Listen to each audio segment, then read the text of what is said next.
Sejarah cinta. Aduh, apa ini? Cinta kita melukiskan sejarah. Oh, beda lagi itu namanya.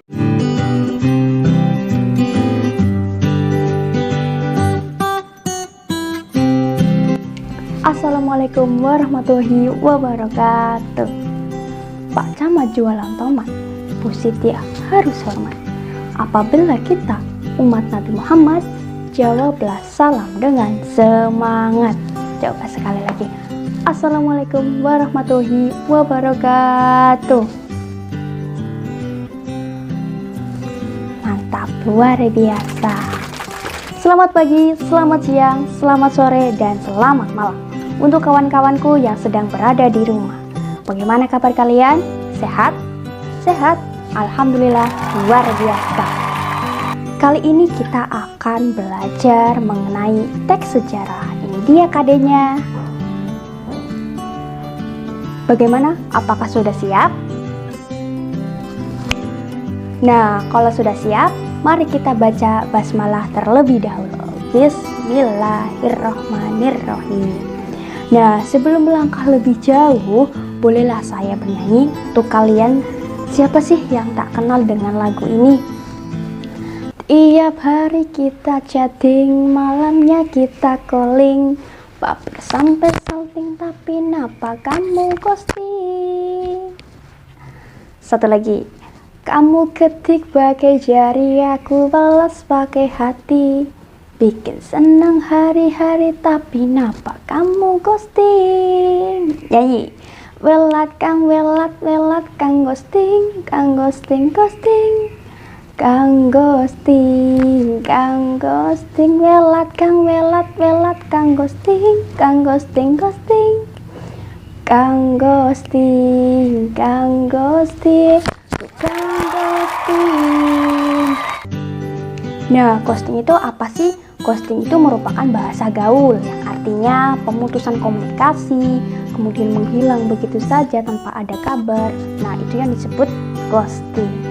Nah, siapa di sini yang pernah di ghosting atau pernah menoreh pengalaman sejarahnya atau menoreh sejarah pernah di ghosting? Siapa nih yang pernah di ghosting? Ya, saya harap kalian tidak pernah di ghosting ya. Karena apa? Di ghosting itu rasanya sakit. Oke, lanjut. Nah, kali ini kita akan belajar mengenai tentang teks cerita sejarah atau novel sejarah. Nah, sejarah itu apa sih?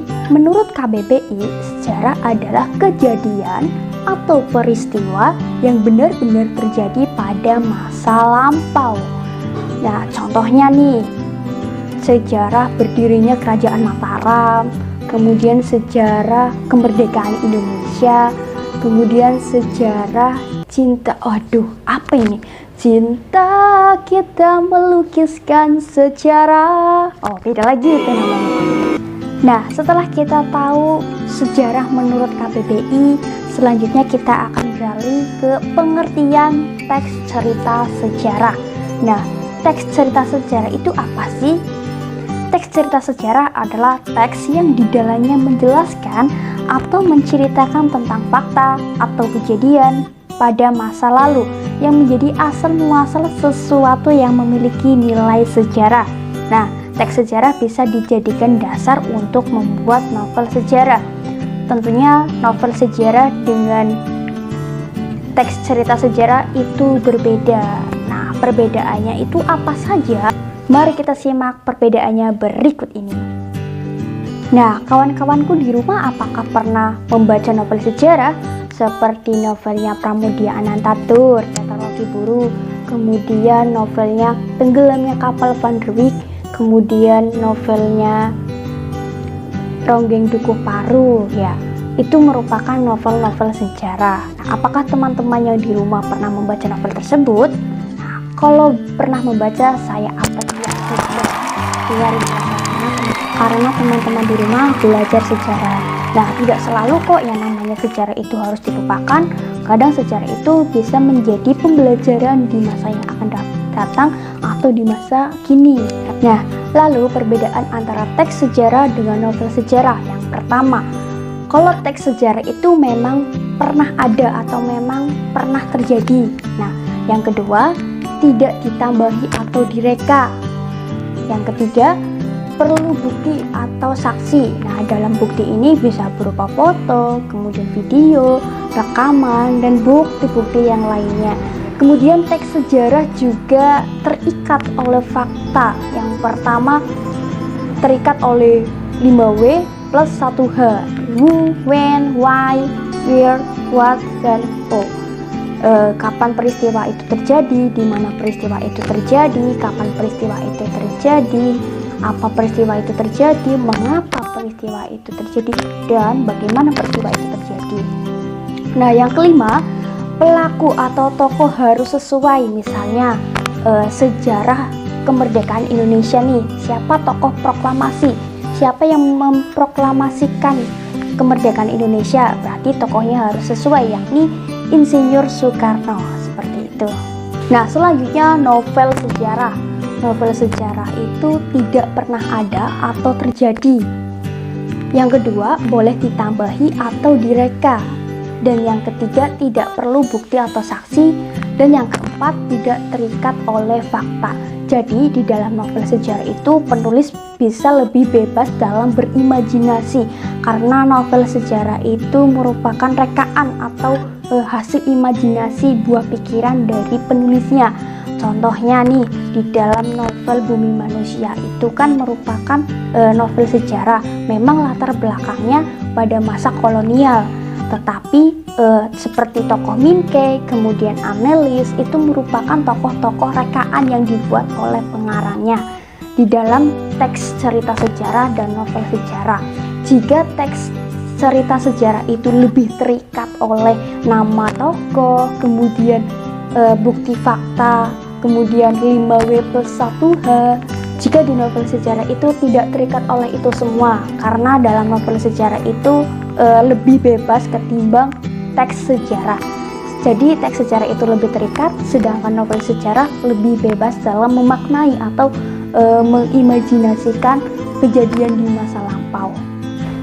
Nah, setelah kita belajar mengenai perbedaan antara teks cerita sejarah dengan novel sejarah, nah selanjutnya ada struktur atau teks cerita sejarah. Nah, untuk struktur teks cerita sejarah yang pertama terdiri dari orientasi. Nah, orientasi ini apa sih? Orientasi adalah tahapan atau struktur paling pertama disampaikan dalam pembuatan teks cerita sejarah. Isi pada bagian struktur ini yaitu tahapan pembukaan cerita sejarah dan sedikit menyinggung ke tema sejarah yang akan dibahas. Nah, seperti yang pernah kalian alami pada saat akan masuk ke bangku sekolah atau masuk ke bangku misalnya SMK atau SMA ya, pasti kalian merasakan apa itu MOS? Apa itu masa orientasi sekolah? Nah, dalam cerita teks sejarah pun seperti itu. Jadi yang namanya orientasi itu merupakan permulaan atau pendahuluan untuk mengenal sebelum mengenal lebih jauh, seperti itu. Nah, yang selanjutnya ada rangkaian kejadian. Nah, rangkaian kejadian itu berisi tahapan atau urutan peristiwa yang berdasarkan sumber seperti rekaman peristiwa yang berurutan dari waktu pertama terjadinya peristiwa sejarah tersebut. Misalnya nih, setelah kalian masuk sekolah kan pasti ada yang namanya rangkaian kejadian. Kalian mulai menjadi kenal dengan teman-teman, kemudian kalian lebih kenal dengan guru, kalian menyerap banyak ilmu, itu merupakan rangkaian kejadian.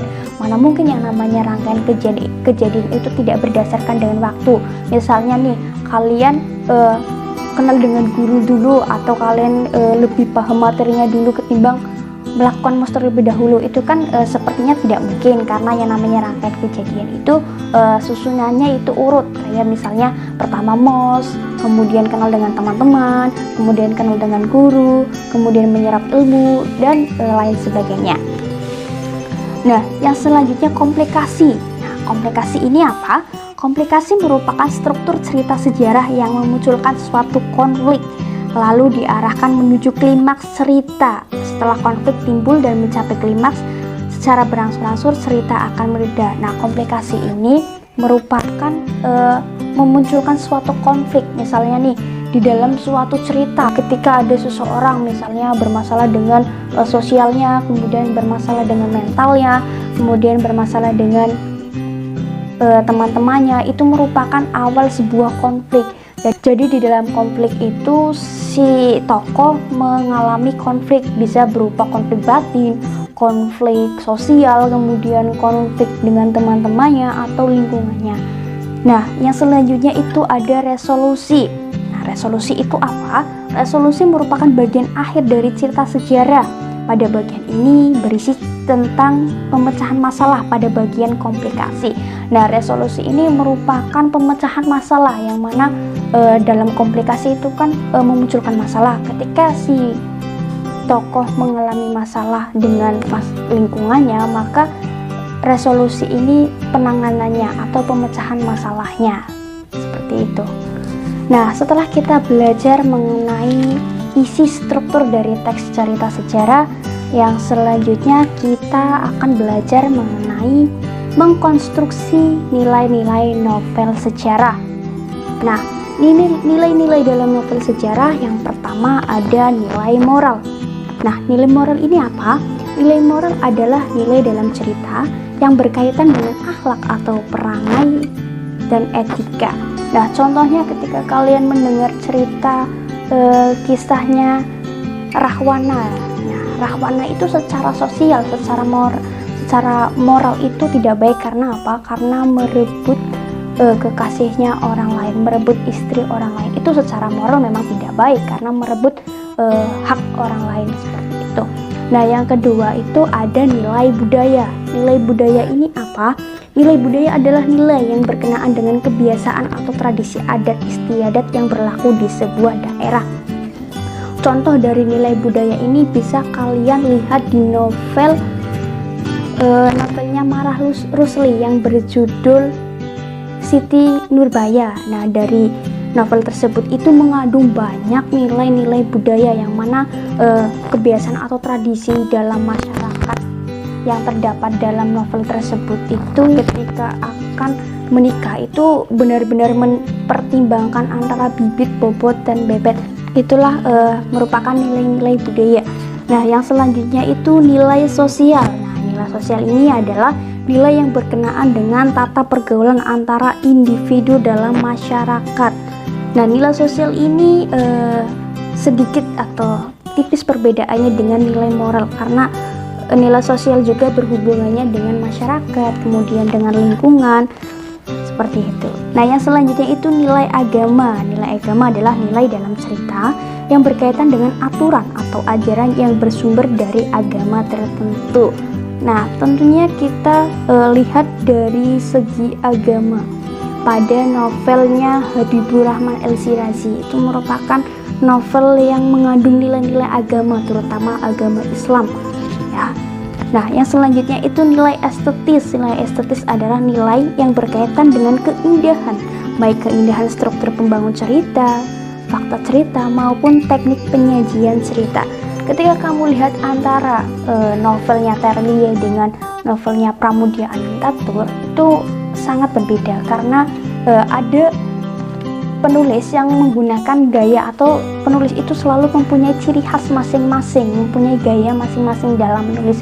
Jika Pramudia itu dalam menulis itu lebih banyak menceritakan tentang sejarah, tetapi pada novel Terlie itu biasanya mengandung cerita yang membuat hati terenyuh, membuat pembacanya itu merasa tersentuh hatinya ketika membaca novel Terlie. Antara novel Terlie, kemudian novelnya Pramudia Anantatur, kemudian novelnya Habibur Rahman yang dominan bernilai dari segi agama, memang banyak perbedaannya. Bisa dilihat dari nilai agama, kemudian nilai sosial, nilai moral, dan nilai budaya, seperti itu.